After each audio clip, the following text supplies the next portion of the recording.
Hello. Hi, Sorry for being a bit late. it's fine. Um, yeah, so let's start biology. Um, where did we leave off last class? We were doing transport and flowering plants. Yeah, right.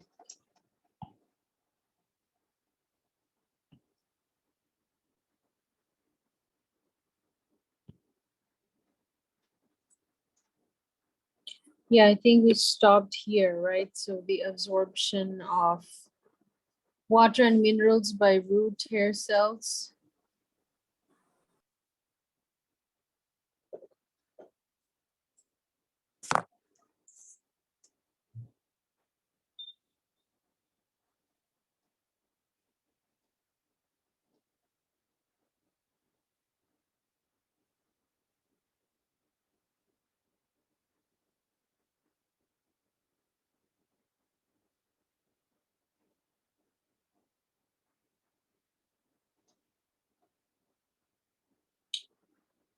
Yeah, so now we're supposed to discuss the transportation of water from the roots to the leaves. So this was just like within the roots, how water moves along the different cells. Let me know if you can hear me clearly, okay? Um, Yeah, yeah, so let's begin.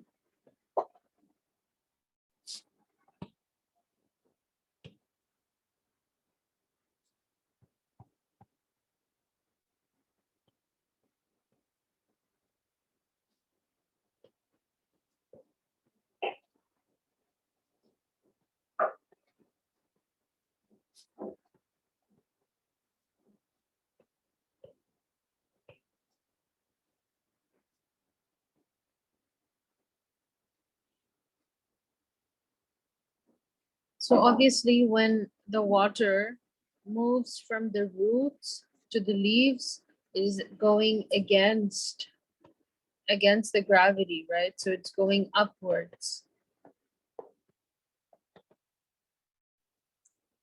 So there are three primary mechanisms for that.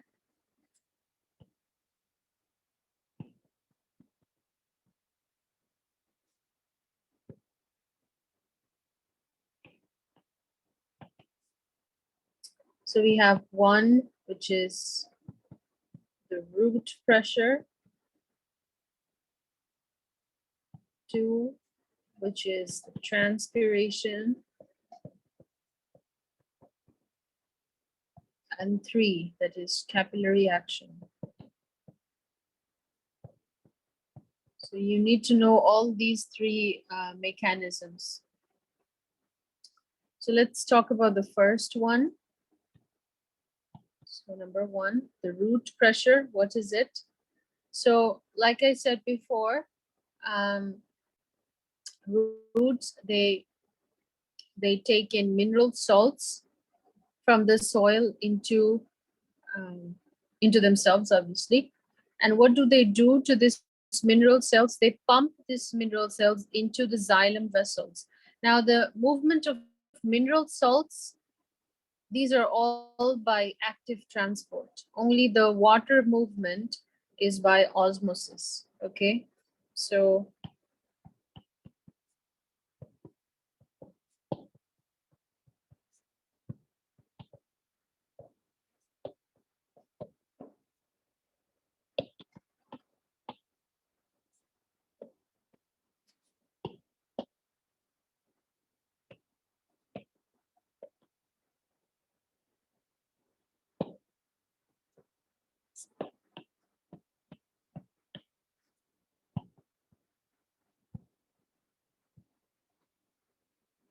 now obviously, as you know, the concentration of mineral salts increases uh, in the xylem vessel. This will cause the water potential, the water potential of the xylem vessels will decrease.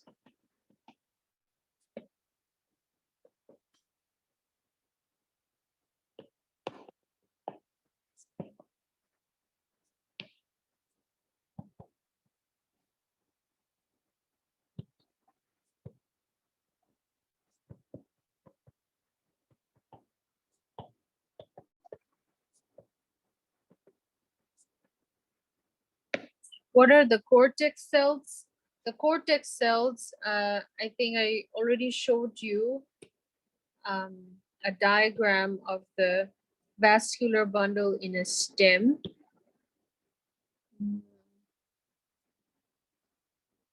Let me see. Yeah, this one. Okay. So here we see the cortex, that these are the cells at the outer corner over here, right? And yeah, we have xylem over here.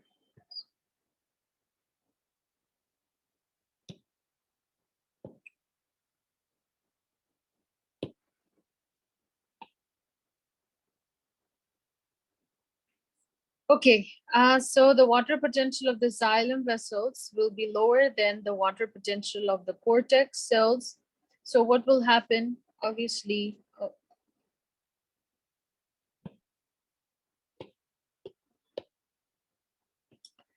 water will move into the xylem vessels.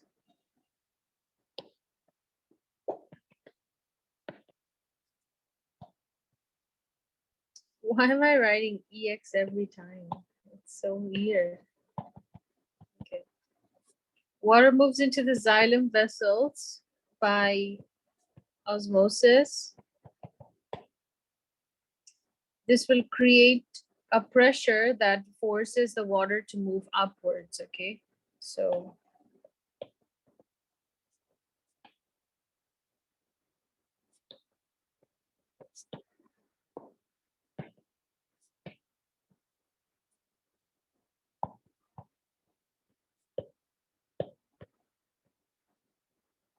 this is called root pressure.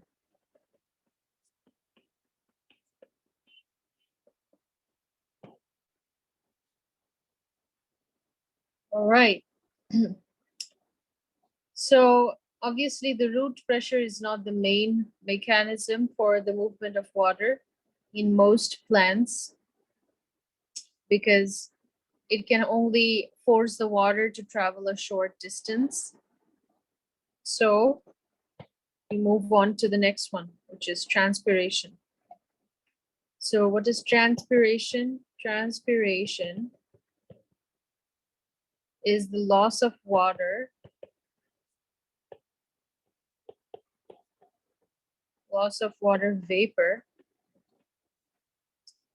from the stomata of the leaves through diffusion.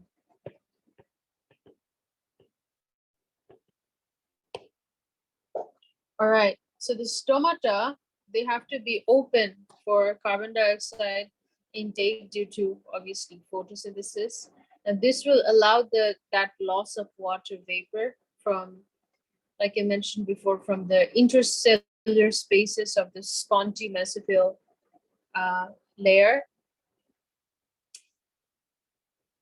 to the air outside, okay? Why? Yeah, through diffusion, because the leaves, the water vapor from yeah. So there is a lower water vapor concentration outside in the air than the air that is inside the leaf. So the water vapor will be lost by diffusion, okay?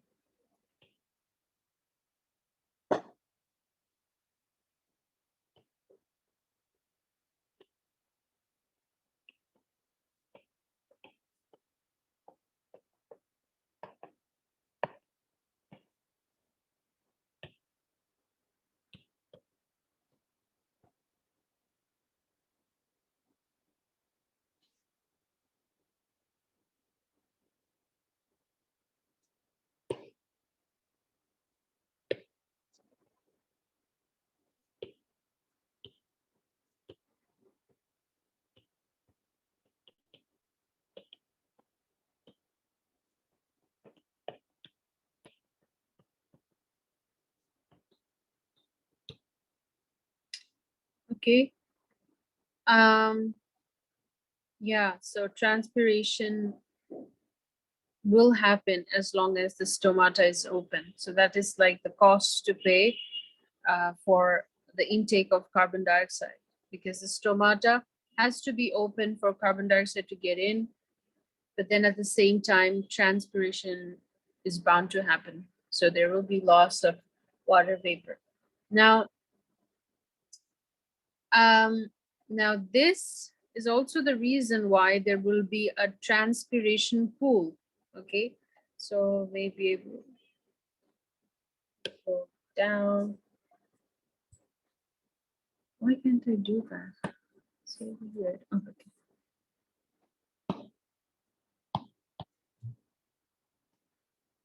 Not really 3. I mean, another point of this. So this creates a transpiration pool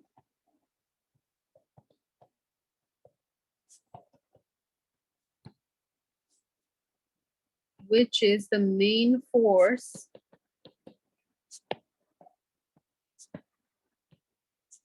that causes water to travel upwards in plants. Okay. Now, if you want a formal definition of this transpiration pool, you can write it down.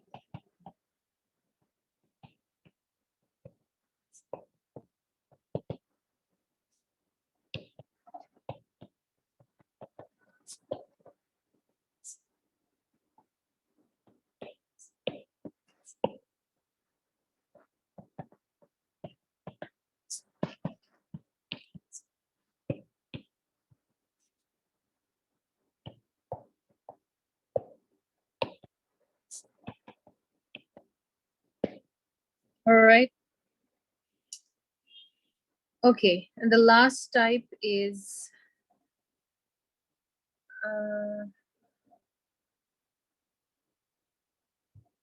hello.